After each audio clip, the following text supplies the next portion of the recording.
going to have a different focus, which is about, all right, once the messenger RNA is finished, so we're sort of skipping over the construction part in this class. We've got an RNA polymerase to come over, get started transcribing. It's making an RNA. Once it's finished, what's going to happen then? One thing to add into this picture is that if this gene is going to be transcribed into messenger RNA, it's eventually going to make what? Protein. And the protein coding region in this gene would be somewhere back in here. It's a little bit far away from the promoter. There's bases in between. So the protein coding region would start back in here.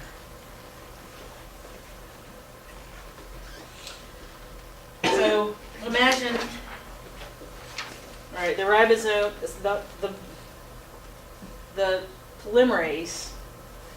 polymerase has transcribed 5' to 3'. It has finished the messenger RNA at this point, and the messenger RNA then would float free. It joins the pool of that messenger RNA in the nucleus. When messenger RNAs in eukaryotes come off of the polymerase, they have to undergo processing before they leave the nucleus. So this is before they can be translated, and also two of these happen before the messenger RNA even leaves the nucleus. So the first two steps that happen in the nucleus are putting a cap on the 5' end, capping, and at the 3' end, there's addition of a poly A tail, which is a lot of A nucleotides added onto that end. So 5' cap, 3' poly A on messenger RNAs.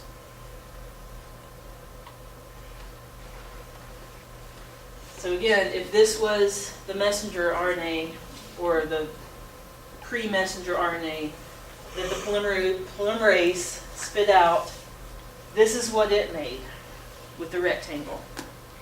This floats away, and then it's going to get modified by being covalently modified on the 5' end, and it's going to get a lot of A's added to the 3' end.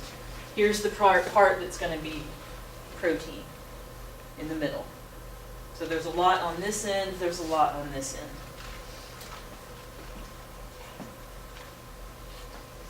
So the 5' cap has two major purposes. The first purpose is to stabilize the RNA. So when I said that RNAs get degraded more quickly than DNA, this process can help stabilize an RNA from getting degraded. And there's a specific enzyme that puts this on. So here's the 5' end. This is what RNA polymerase made. There's an enzyme that adds on a triphosphate bridge, 3 phosphates in a row, and then a modified guanine nucleotide, 7-methylguanosine. Notice how this is like pointing backward from these. That makes sense, what I'm talking about? So this is reversing the general direction of the RNA nucleotides. It's pointing backward. This is also like a handle. This is a chemical surface of its own that can be bound by something called cap binding protein that we're going to look at in a minute. So if you write on slides, draw a circle around this and call it cap binding protein binding surface, or binds cap binding protein, I guess would be better. So it stabilizes, and it also makes this findable, grabbable by cap binding protein that we'll see in a minute.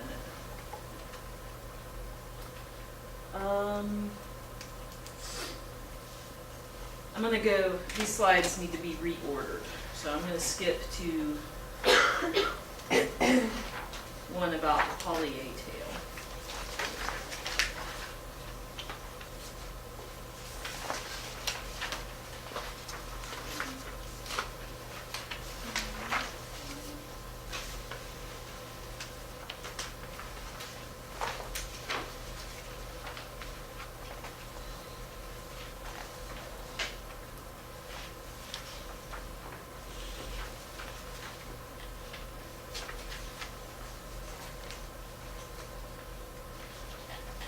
No, I'm going to leave them the same way.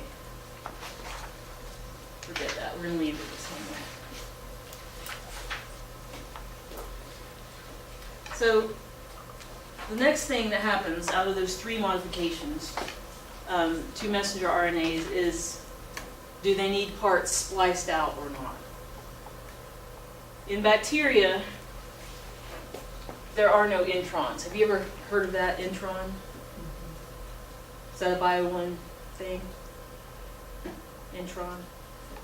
So what an intron is are parts of a messenger RNA that don't end up in the final protein. So let's write that here. So introns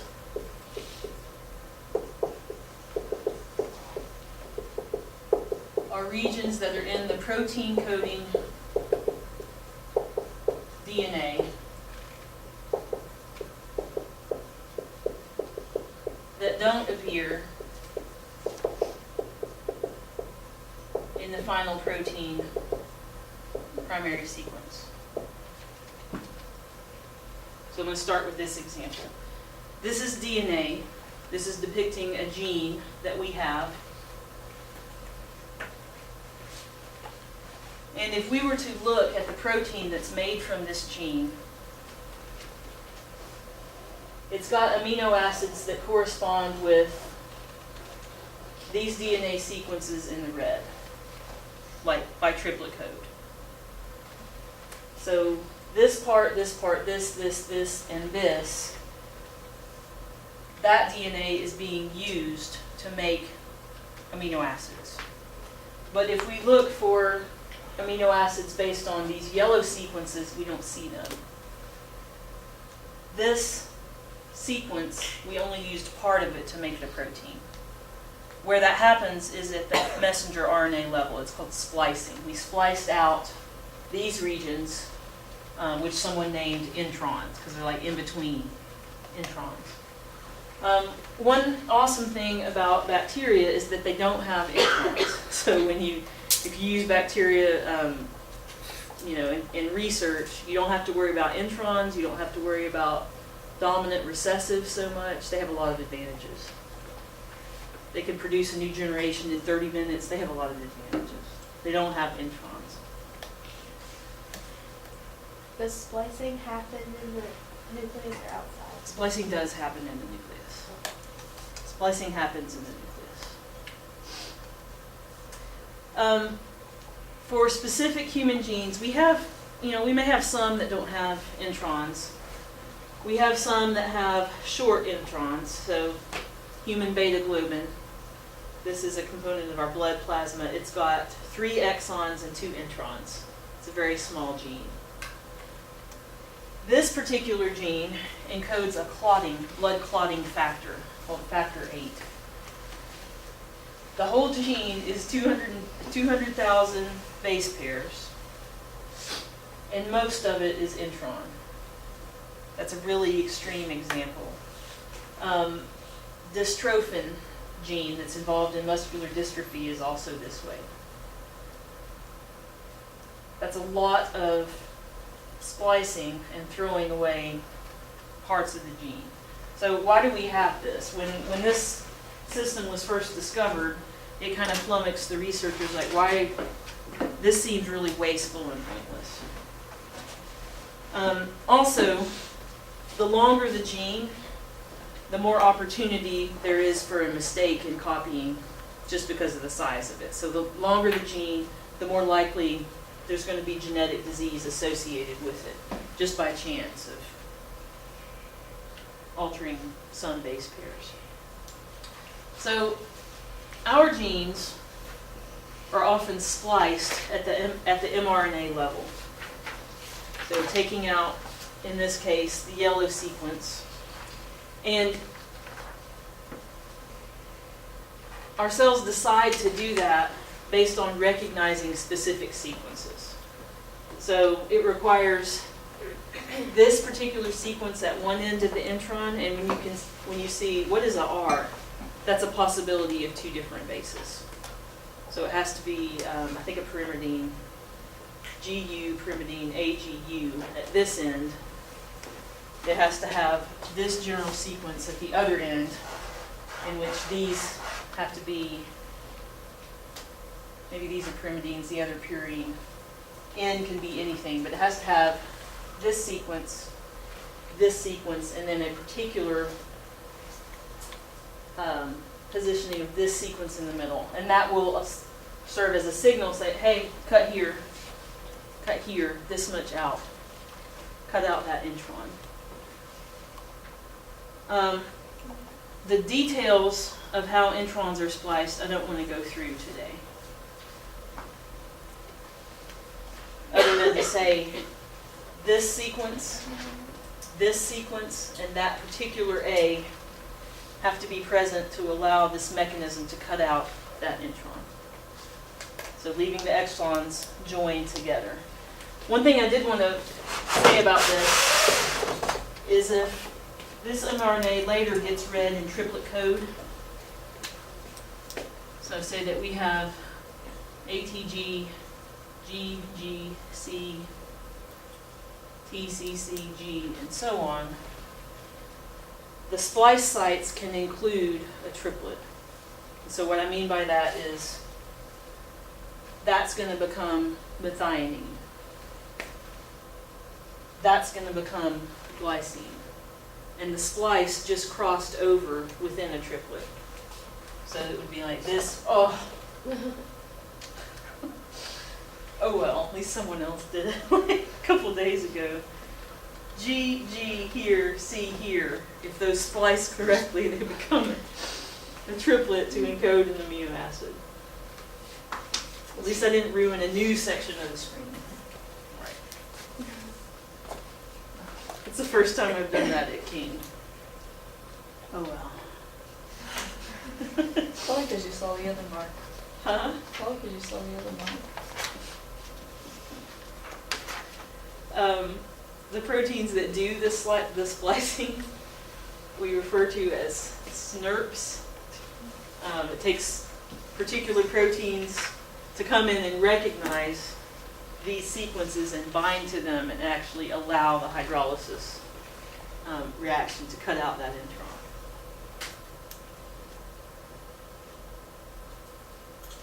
So what would be the difference if, oh yeah, what would be the difference if this messenger RNA got translated into protein versus this unspliced? What would that change in the protein? The protein structure. The protein structure would be different. It would also be much bigger with the introns in. It would be different protein if you left the introns in. And that gets at the question of why do we even do this? What is the point of this?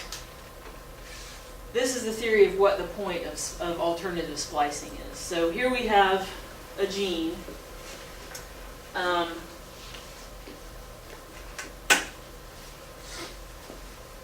Within our DNA. It has 3 exons. It has 2 introns. The RNA polymerase is going to transcribe all of it. It doesn't, RNA polymerase does not really think about what bases it is transcribing. It just starts, it lands, it starts transcribing. It eventually gets to a place that makes it fall off. It creates this pre-messenger RNA. This can be spliced different ways. It can be spliced to contain all 3 exons. It can be spliced to contain 2 exons. It can be spliced to contain these other 2 exons. So the advantage of this is that one gene can give us 3 different proteins. In this simple example. So the existence of introns and the existence of alternative splicing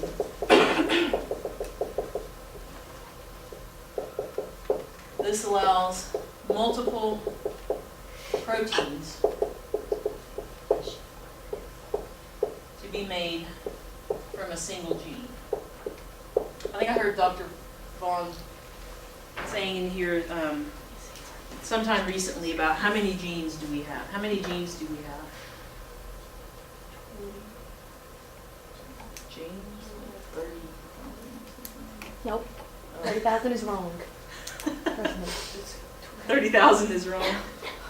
That was the general estimate when I was your age. That's what I 30,000. thought. I thought 30,000 was like total amount, and then there's like 25,000 protein 30,000. So to repeat this week's video, about 30,000 genes, of which 25,000 are protein coding. So when I was your age, it was right before the Human Genome Project got done. And during the Human Genome Project, the scientists working on it were getting increasingly concerned that they hadn't found enough genes, because they had already done other organisms like Drosophila and yeast. Yeast has 6,000 something, and they were coming up on finishing the human one, and there were only 20-something thousand. We're like, that can't be right. That can't be right. We've got to have more genes than that. We're way better than a yeast. Alternative splicing allows us to do more with the genes that we have. Another thing to note about this is that a lot of times an exon is about equivalent to a domain. Not always, but a lot of times exons correspond with domains. So this is sort of showing, well, I could make a protein with 3 domains, or just these 2, or just those 2, and those would have different functions as well. This is also somewhat how domain mixing and matching occurs during genome evolution. I'm going to move on from that.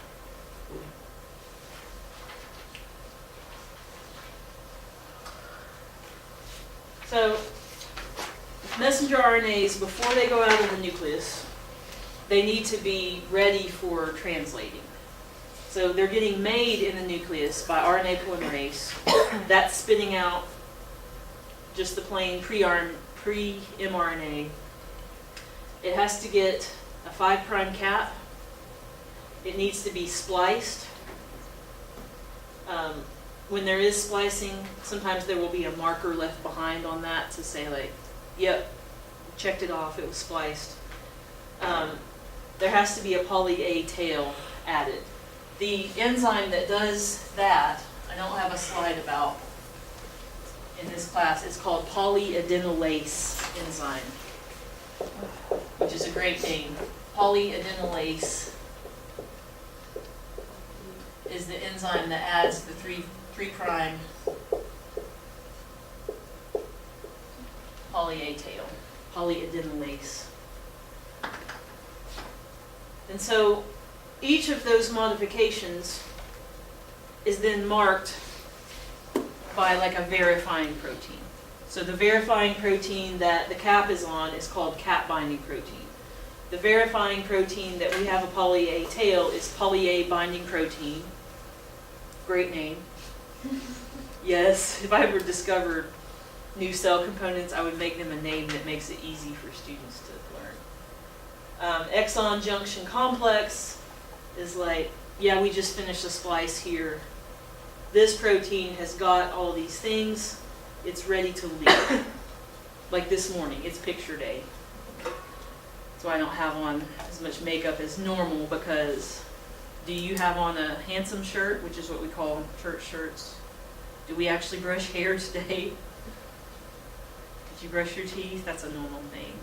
And then one person demanded a tie. Can't wait to see their pictures. Hair, handsome shirt, got your tie. Okay, we can leave now. Those modifications are checked before the transcript leaves the nucleus. It's verification. Is this ready to go? Because if it wasn't, and it comes out here and gets translated, the cell is wasting energy translating something that's not ready.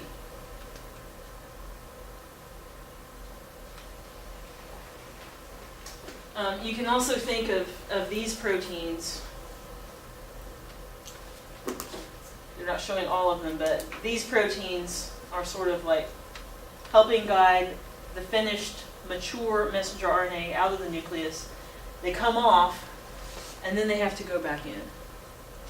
They come off out here.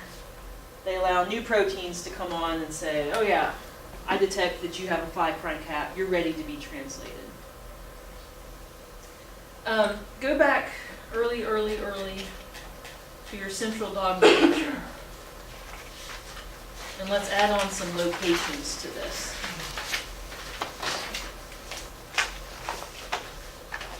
Where is transcription happening in a eukaryote? In the nucleus. Where is transcription happening in a prokaryote? In the cell. I actually like that. Not in the nucleus because they don't have one. It's another somewhat advantage of prokaryotic life. This is happening in the nucleus. This is happening in the cytoplasm. Ribosomes are out in the cytoplasm. Polymerases are in the nucleus. The messenger RNA in a eukaryote often will need to be modified before it goes for translation.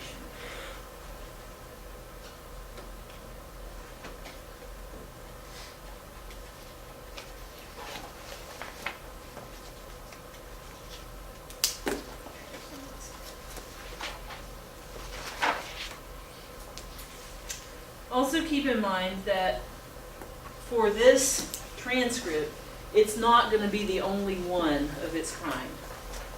So say that this is a properly spliced dystrophin messenger RNA. It's part of a pool. There's going to be other ones. Together, they may come out into the cytoplasm to be translated. It's not just one, it's a pool of it.